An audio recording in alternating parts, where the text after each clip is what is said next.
Hey everybody, this is Denny. And this is James from TeaDB, and welcome to episode number 175. We have some more Hunan Hecha from Gaojia Shan. This is Hunan Hecha of another mother, of another monster. We are drinking some Fuzhuan. So those of you that don't know what Fuzhuan is, they have these little lovely golden flowers, otherwise known as mold, or fungi, or probiotics. For all you kombucha people. So this is a wonderful delicacy from the Hunan province. It looks rancid. It looks dangerous. It smells rancid. Yeah. It smells dangerous. I am excited to get going on this tea, especially after, the very nice, delicate, tasty teas from the previous episode. I think we should give this a rinse. What do you think? Yeah. It smells like soup. It smells like a bouillon or something. Oh my god. So this is a special sort of processing to get the golden flowers to show up on this tea. So this is definitely classified as a heicha, a dark tea. I am excited to get going on this. You want to give that 2 rinses? Yeah.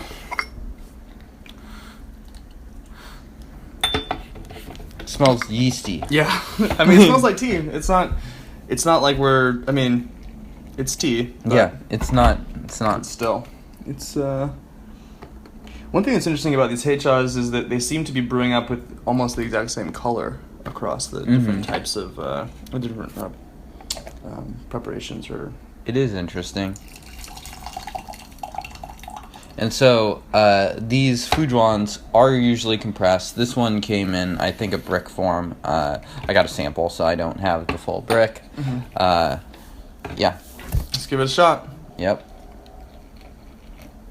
And it actually came apart really well, and we're going to pretty much leave it at that to start. Yeah, it's actually pretty dry and not terribly compressed.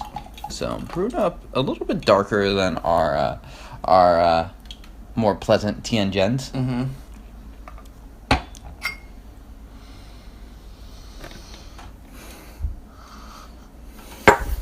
Wow. It actually still has a little bit of that. I kind of called it a raisin sweetness. A little bit. It's like that crossed with some stuff. Yeasty. Face you just made, man. Yeah. I feel like oh my god, send us some fan art of that face. Yeasty. It was just like it's actually a very sweet aroma, but sort of like a sweet rancid aroma. Sweet basement. Yeah. And it's different. It's very different from pu'er. It's not the same basement. We're in a different grandmother's basement this time. Alright. Cheers. Cheers.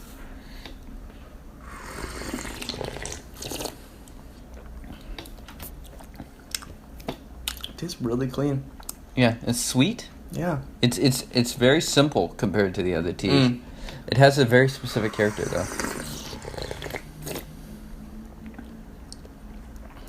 It's like there's this whisper of black tea trying to come into the taste there, and then it's just kind of quieted by this like soft sweetness. It's really mild, surprisingly. Very mild. Yeah. It's a tamer beast than it appears, and it appears pretty gnarly. Yeah. So I mean, when James was saying the orange flowers or whatever, literally you see yellow flowers. Yeah. Yeah, yellow flowers. I mean, you're literally seeing yellow mold. Yeah, yellow mold. Yeah. Flowers would be the nice way to put it. Right. So it's getting a little bit more red.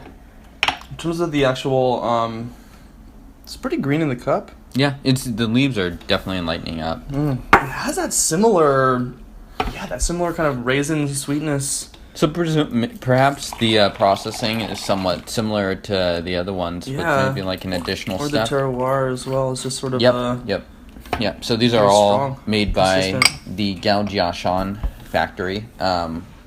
who I know very little about. So I guess we'll just leave it at that. So how many mils is this? This is about 75. Okay, so we're going pretty ham on the leaf, actually. Yeah, we're doing about 6 grams, a little bit under 6 grams. Yeah. So, and it's not at all too strong. Yeah, it's sweet. Cheers.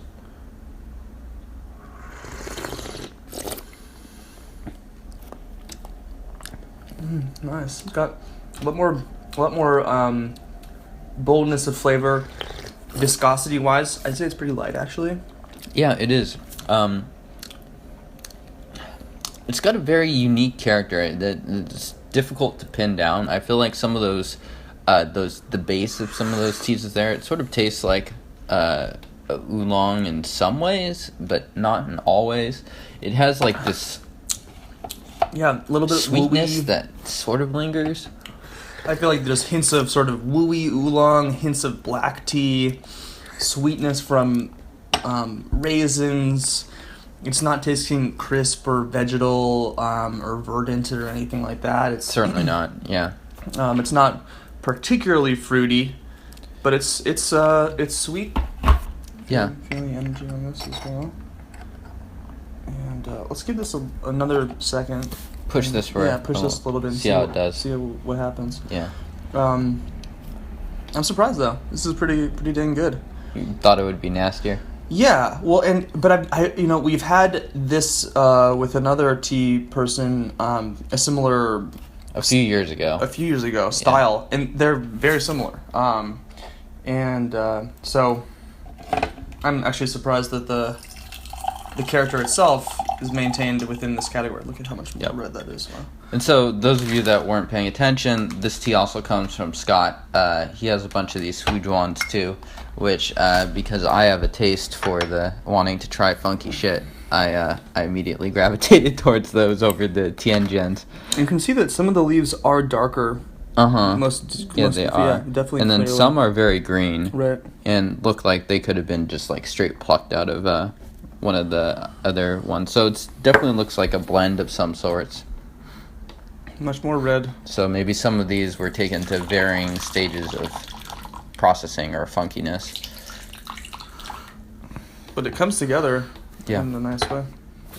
All right, let's give it a shot. Cheers. Cheers.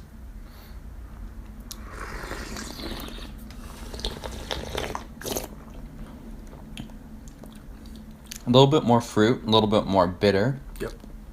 A little This is more always an interesting contrast because it's growing in bitterness, but also growing in the depth of the sweetness as well, which is nice. I agree. It's got that. It does have a dry character, a dry sweetness. It's not. I don't think it's as sweet as the previous Hunan teas that we had. No. Not as complex either. No, but different. Definitely different. This wouldn't be a daily drinker for me. I think it's sort of like it's like just like one step to the left of something that I'm expecting, and it kind of makes my mind scramble a little bit. It's challenging to place. I agree. Similar to pu'er, yes or no?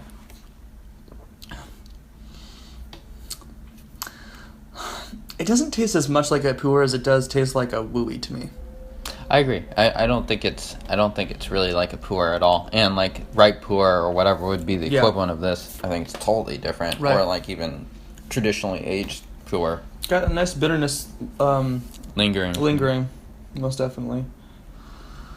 Great aroma. The actual funk of it has completely gone away.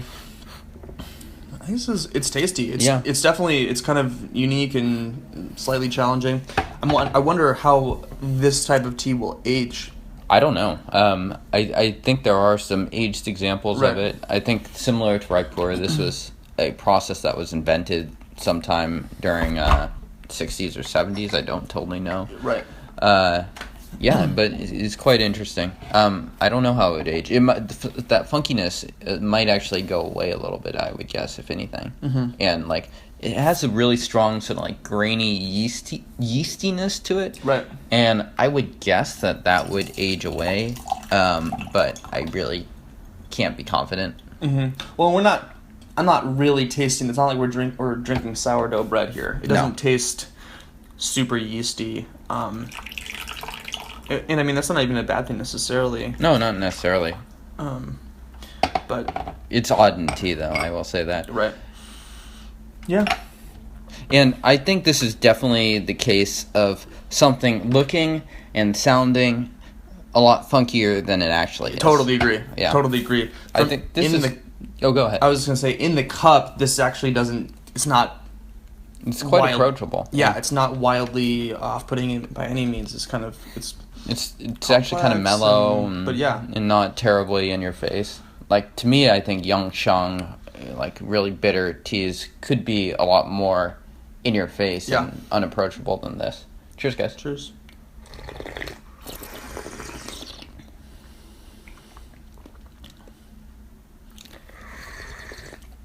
That wooey roast mineral-y thing going on. I think it's more out even in this tea Yeah. than all the others. Yeah. Yeah, and then other stuff happening. Yeah. If you guys have had this kind of a tea in the comments, please let us know. And what do you guys think about it? This is pretty young. It's 2 years old, 2014. Yeah. It'll be interesting to come back to a tea like this in a few years and see what it tastes like, if it tastes any different.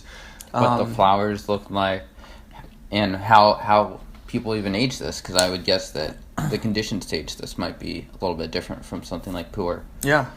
So for you folks out there, let us know in the comments about your favorite teas from Hunan. If you've had any, if you have some that you want us to try on the show, please go ahead and get in touch. I think it's tdborg@gmail.com. Yep, something like that.